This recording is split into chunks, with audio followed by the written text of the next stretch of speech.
더운 날씨에도 여러분 다 건강하시길 바랍니다. 건강 안 하시려고 그러시나요? 옆에 계신 분들하고 악수하면서 한번 인사하겠습니다. 더운 날씨에 건강합시다. 시작. 네.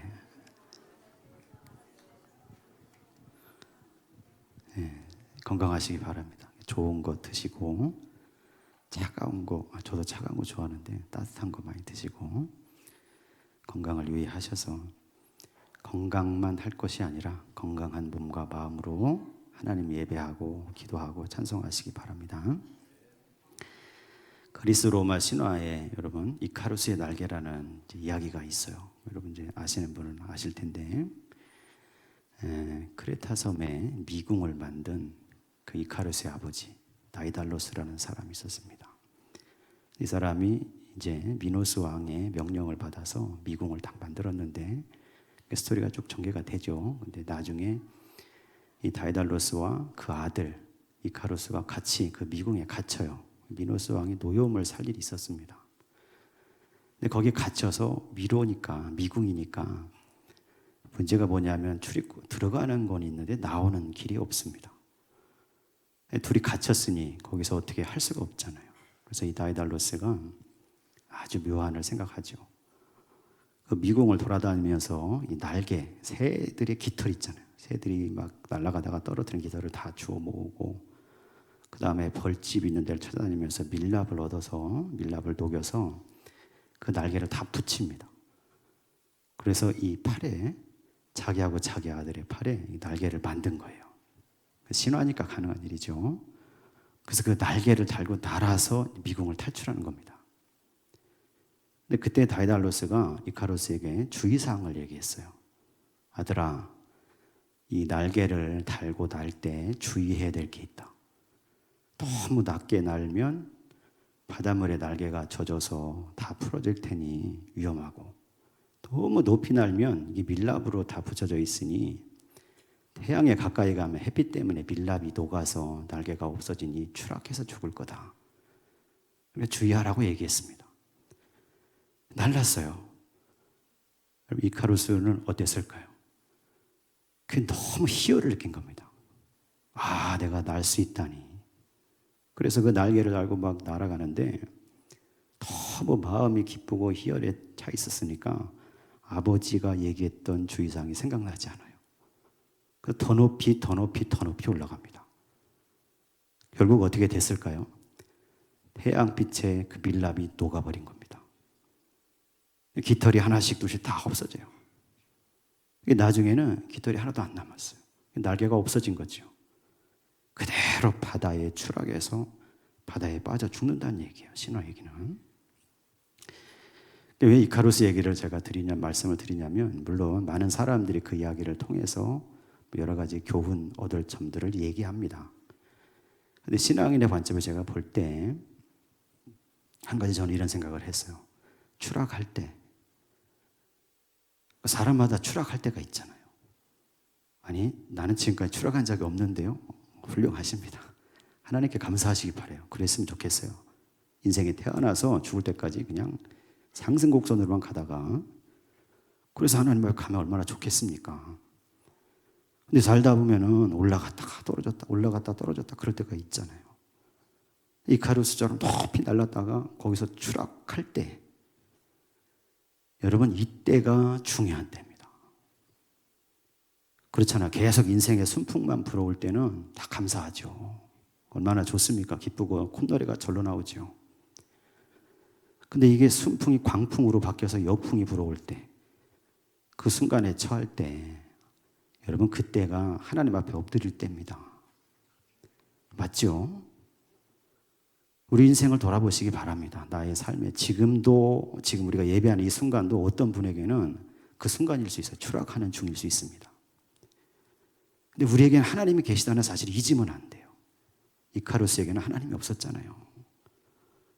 우리가 바다까지 추락하지 않을지라도 내가 추락하는 순간에 들어가 있을 때 여러 가지 문제 때문에, 건강 때문에, 또는 사업과 가정과 자녀들 문제 때문에 고민이 되고 낙심이 되고 절망이 될 때, 추락할 때, 그때 나의 아버지 되시는 하나님을 기억하시고 그 하나님 앞에 엎드려 기도하는 성도 되시기를 간절히 바랍니다. 그래서 나를 지켜보고 계시고 나에게 새 힘 주시기를 원하시고 내가 다시 날개를 달고 날아오르기를 원하시는 그 하나님을 붙잡고 그 주의 뜻을 따라 살아가는 복받은 성도 인생이 되시기를 간절히 소망합니다. 오늘 사도행전 26장에 있는 말씀, 중간에 있는 말씀 우리가 봤는데 사도 바울이 간증하는 내용이에요. 이게 그러니까 사도 바울이 다메섹에서 예수 그리스도 빛으로 나타나신 예수님을 만나고 나서 그가 예수를 믿게 됐고 복음을 전하는 사람이 됐습니다. 이게 굉장히 중요한 사건이었어요. 그래서 사도행전 읽어보면 그 사건에 대해서 3번 나옵니다. 맨 처음에 사도행전 9장에 그때는 다메섹에서 사도 바울이 예수 그리스도를 만나는 사건을 쭉 기록을 해놨습니다. 그리고 22장을 가면 사도행전 22장에 바울이 자기의 체험을 생각하면서 그 유대인들 앞에 자기를 막 때리고 잡아서 죽이려고 하는 예루살렘 성전 문 밖에서 그런 일을 당했을 때 그 앞에서 자기가 어떻게 예수 믿게 됐는지 얘기하면서 이제 자기의 그 체험을 간증했습니다. 사도행전 22장에. 그리고 나서 3번째가 사도행전 26장에 나오는 이 말씀입니다. 3번째인데 사도행전 기록상으로는 3번째고 바울의 입장에서 볼 때는 2번째 간증입니다. 여러분도 인생에 그런 일들이 있잖아요. 내 인생의 변곡점이 됐었던 어떤 사건, 내가 하나님을 만났던 어떤 일들, 이것을 간증할 때가 있잖아요. 근데 바울이 2번째 간증할 때입니다. 이 사도행전 26장에 여기 이 시점은 바울이 그 자기의 선교여행 다 마치고 예루살렘 올라갔다가 붙들려서 결국은 가이사랴로 호송이 되고 그 가이사랴에 총독이 있는 그 총독의 법정에서 자기의 변론을 다 얘기했더니 총독이 얘기하는 거예요. 아, 이 사람은 무죄하다. 근데 바울은 나중에 어떻게 합니까? 내가 황제에게 상소한다고 그랬어요. 그래서 로마 황제에게 이제 가야 되는 겁니다. 그 직전에 이제 가이사랴에 찾아온 사람이 있었습니다. 헤로드 아그리파 2세가 그 당시에 로마 황실의 임명을 받아서 그 갈릴리와 그 팔레스타인 북쪽 지역을 다스리는 분봉왕이 됐어요. 그래서 그 지역에 새로 온 총독을 방문하러 와서 바울이 거기 잡혀 있다는 소리를 듣고 나도 바울을 만나고 싶다. 그랬더니 이 총독이 그 자리를 주선해 준 거예요. 그래서 바울을 불러내서 바울에게 여러 가지 이야기를 듣게 되는데 그 중에 바울이 이제 자기의 체험을 간증하면서 내가 어떻게 예수 믿게 됐는지를 이야기하는 내용입니다. 저와 여러분이 이 말씀을 같이 나누면서 바울에게 함께 하셨던 예수 그리스도, 부활하신 예수 그리스도를 저와 여러분이 소망하는 자가 되시고 그 예수께서 주시는 은혜와 사명을 따라 살아가는 성도들이 다 되시기를 간절히 소망합니다. 바울에게 어떻게 나타났느냐? 바울은 2가지를 간증하는 거예요. 사실 예수 그리스도에 대해서 간증하는데 첫째는 빛을 간증합니다. 빛으로 나타나신 예수 그리스도. 2번째는 음성으로 말씀하신 예수 그리스도를 간증해요. 그 중에 여러분 첫 번째에 있는 말씀 한번 읽어보겠습니다. 13절에 있는 말씀 같이 한번 읽어보겠습니다. 사도행전 26장 13절입니다. 왕이여 정오가 되어 길에서 보니 하늘로부터 해보다 더 밝은 빛이 나와 내 동행들을 둘러 비추는지라. 아멘. 빛이 비쳤다는 거예요. 여러분 바라기는 저와 여러분의 인생 속에도 우리 영혼에도 예수 그리스도의 빛이 비추어지시기를 간절히 소망합니다. 요한복음 8장을 보면 예수께서 말씀하셨어요. 나는 세상의 빛이다. 그렇게 말씀하셨어요. 근데 그때는 예루살렘의 초막절 절기에 여러분 불축제가 있었어요. 그것을 보면서 그 불빛을 비유해서 예수께서 말씀하신 거죠. 그런데 이 사도행전에서 26장에 바울이 증거하는 이 말씀 속에 해보다 더 밝은 빛으로 나타나신 예수 그리스도는 빛으로 당신을 비유하신 것이 아니라 빛 자체로 나타나셨다는 사실입니다. 예수 그리스도는 빛이시라는 거예요. 해보다 더 밝은 빛. 저와 여러분이 기도하면서 하나님 앞에 나아갈 때 예수 그리스도의 빛의 역사가 임하시기를 간절히 바랍니다. 빛은 무슨 의미가 있습니까? 빛은 보게 하잖아요. 인도하고 깨닫게 하고 지혜를 줍니다. 바울에게 해보다 더 강한 빛으로 나타나신 것은 예수께서 바울의 인생을 깨닫게 하신다는 겁니다. 그리고 바울의 인생을 인도하신다는 거예요. 또 빛의 중요한 의미가 있는데 그건 뭐냐면 생명이시라는 거예요. 생명. 참 생명을 주시기 위해서 바울에게 그에게 나타나셔서 깨닫게 하시고 그의 인생을 인도하시면서 이제 그로 하여금 참 생명이 되시는 예수 그리스도를 알게 하시고 믿게 하시기 위해서 빛으로 그에게 나타나셨다는 사실입니다.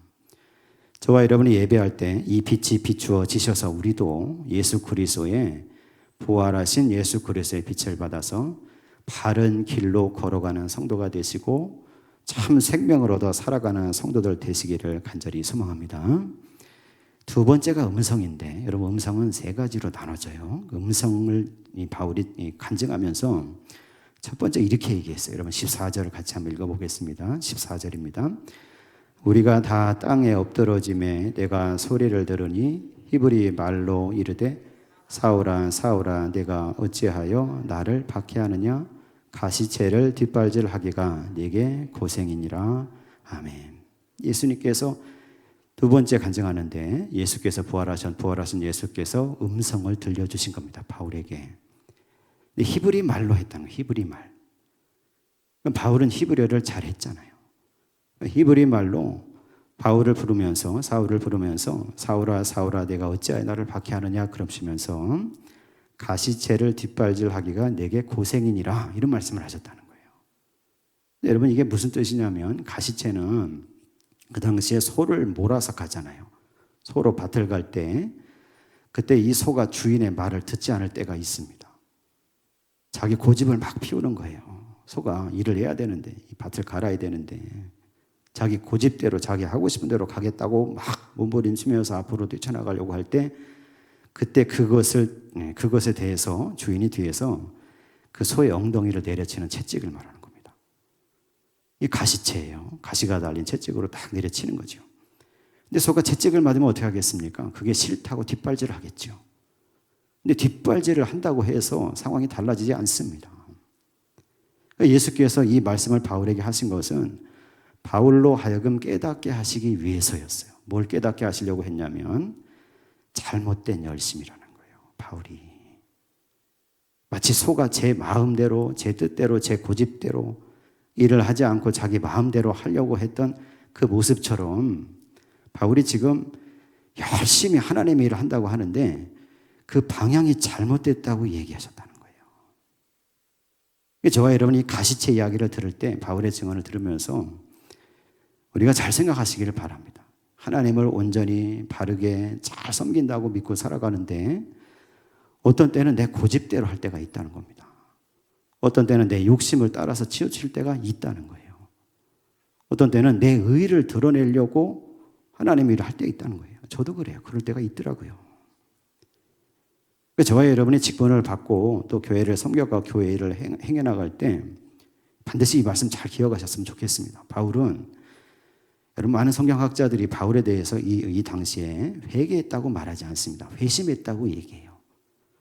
왜 그렇게 얘기하냐면 바울은 원래 하나님을 잘 믿는 사람이었어요. 율법의 조문을 따라서 바리새파를 따라서 가말리엘 교훈을 따라서 율법을 누구보다 열심히 믿었고 하나님을 열심히 섬긴다고 생각했던 사람입니다. 다메섹도 왜 갑니까? 자기 생각에는 예수가 그리스도가 아닌 거예요. 자기가 생각해 보니까 예수 믿는다고 얘기하는 사람들은 없어져야 될 대상인 겁니다.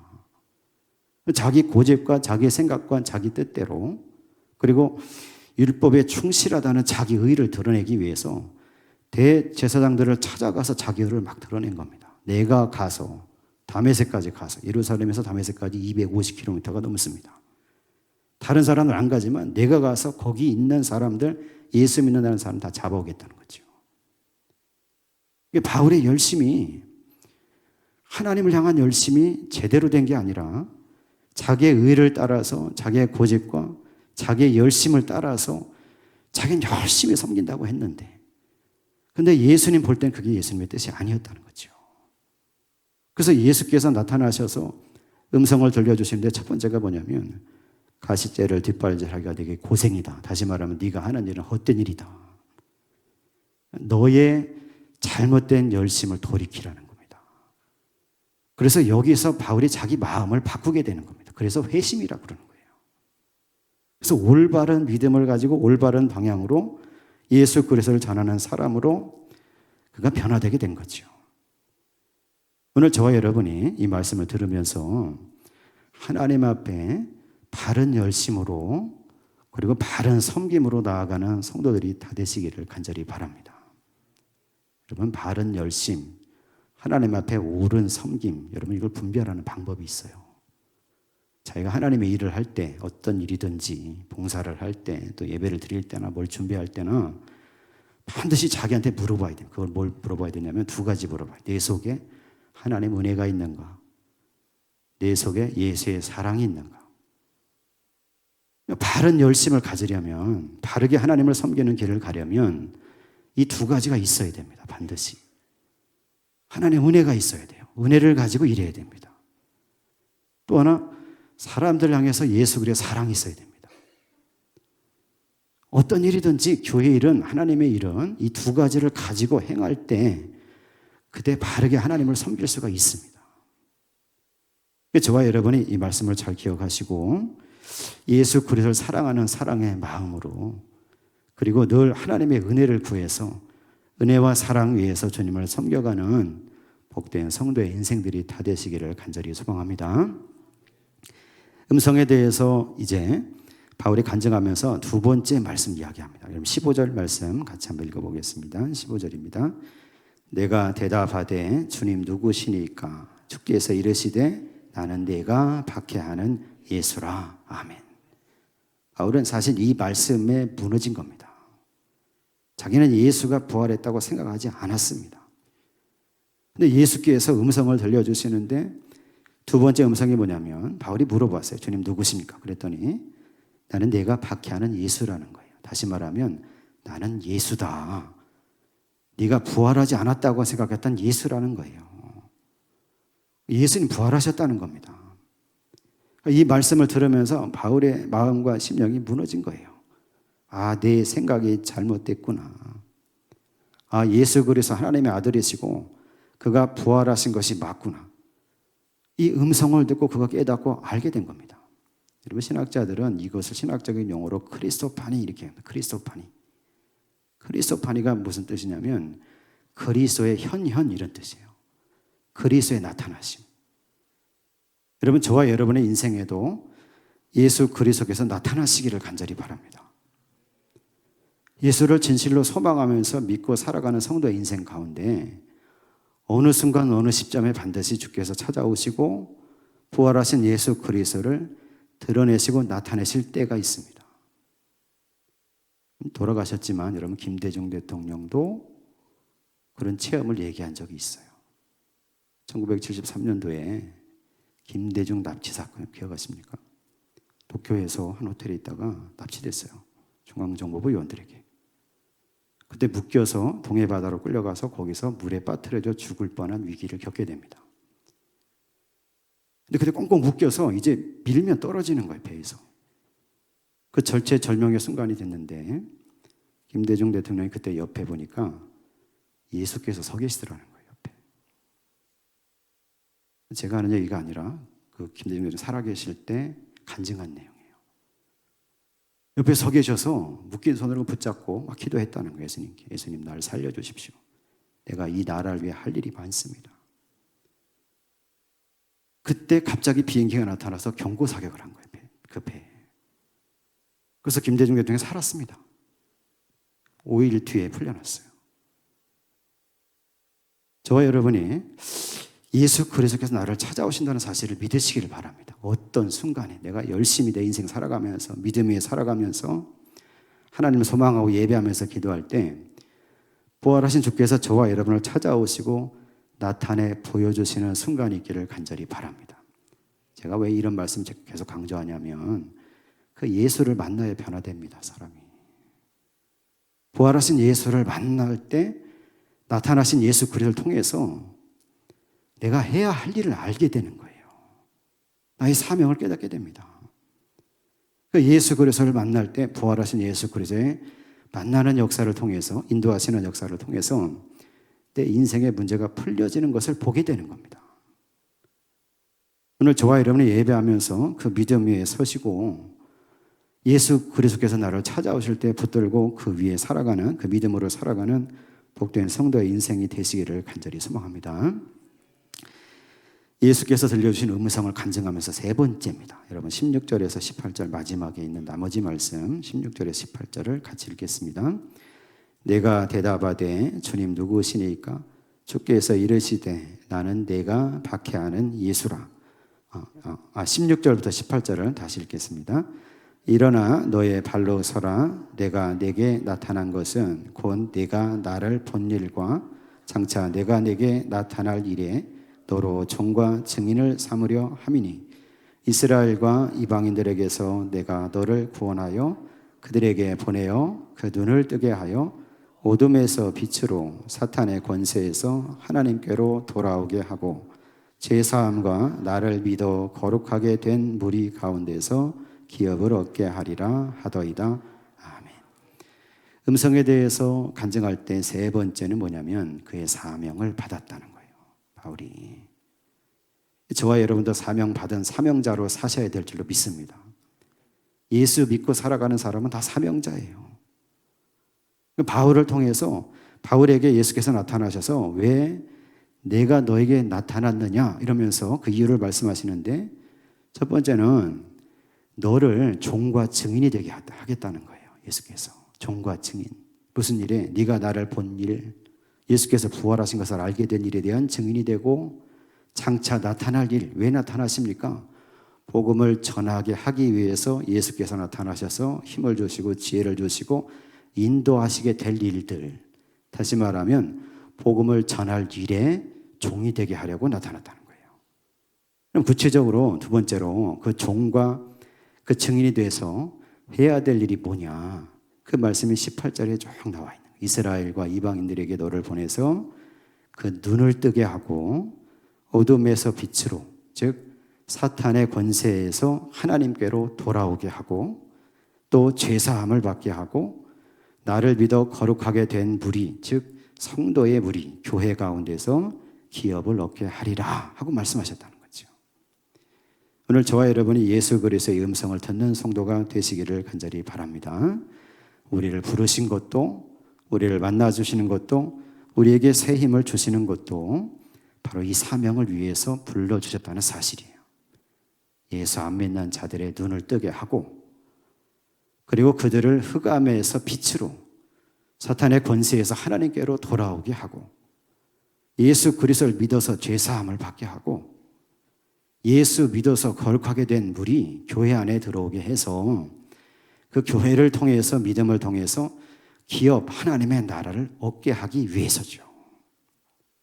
오늘 예배하는 저와 여러분이 이 바울처럼 그 사명을 다 감당하며 살아가는 성도들 되시기를 간절히 소망합니다. 기도하며 예배하며 살아갈 때, 오늘 성찬을 나눌 때 특별히 성령께서 다가오셔서 주의 음성을 듣게 하시고 주께서 말씀하시는 그 사명을 따라서 저와 여러분 인생이 풀려져 가고 그 사명을 이루는 성도가 되시기를 예수 그리스도의 이름으로 간절히 축원합니다.